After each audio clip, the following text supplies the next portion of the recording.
Welcome back to Tea Time. You already know how this goes. We're going to sip on DJ Sage's tea.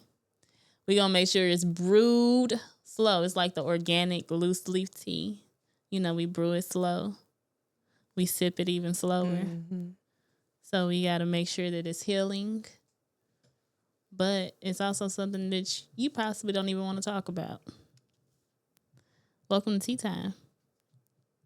I don't know what you got brewing in there. I got a lot, girl. I'm so mad I didn't. Y'all hear this every time. It's only one person who got this darn tea. I'm going to bring it next time. I was scared. But, yo, I got a little something brewing. You ready? No, but go ahead. It's only one question. Dang. What is one truth about yourself that you had to face in private before you could fully show up as the woman you are becoming now?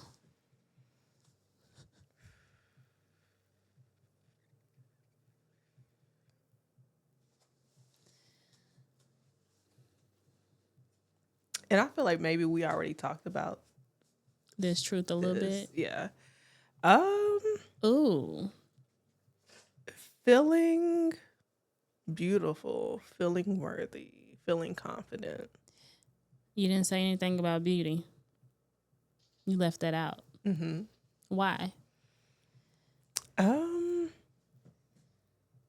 Yeah, so what do they call it? It's on the tip of my tongue. But, you know, body dysmorphia is real. Mm.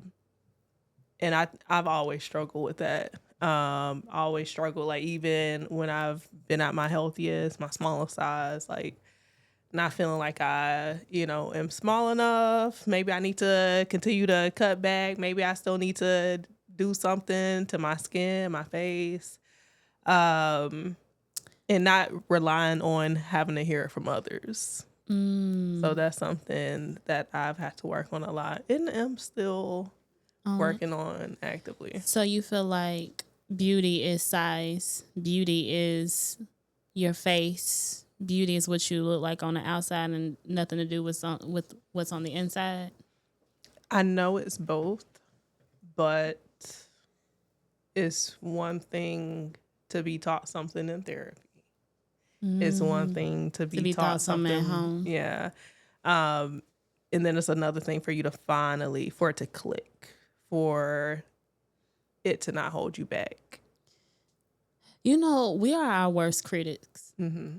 Because a lot of times people will tell me how beautiful I am.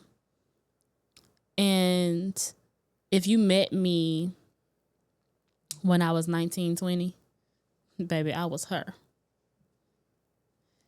If you met me when I was 23, 24, I was her.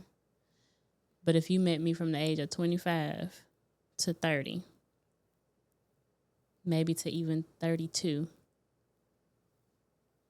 I wasn't her. Why? This is about you, not me. What's going on? I was getting to a point. I was becoming motivational. It's about you. I know it's tea time. It's about you. It might help me to know what shifted. It's a lot that shifted. Okay. People's words ring loud. Mm-hmm. They ring real loud, especially people that you have put so much trust into, that you love, that you adore, the people who have built you up just to break you down. So, and I say that to say that when I say we are our worst critics, I sometimes have days where I'm like, oh my God, I look terrible. And I will go out and people will look at me like, and literally be taken back, like, oh my gosh, you're so beautiful. And I'm like, I am? Like, I gotta, like, huh? Oh, thank you, And I had to realize, like, no, baby, I am, actually. Thank you. I appreciate that. I know it, though. And I feel like you need to start doing that because you are beautiful. Like, you're stunning.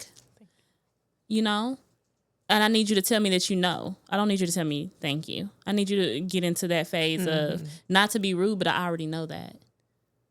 You know, thank you for confirming, but you confirming something I already knew. Yeah. Because you are beautiful and your body is banging.